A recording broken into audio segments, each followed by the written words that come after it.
Hello and welcome to this Myop tutorial. In this tutorial, I will teach you how to upload a profile photo or a GIF.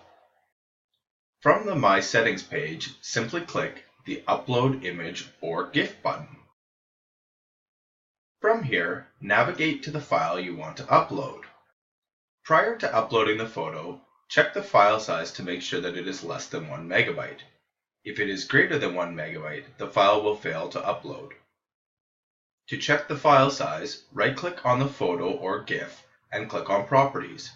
From here, you will be able to see the file size. If the file is less than 1 megabyte, select the photo and upload it to Myop. If it is greater than 1 megabyte, you can use an online program to compress the photo. That concludes this tutorial. If you require further assistance, please visit our help center at www.usemyop.com. Thanks for watching.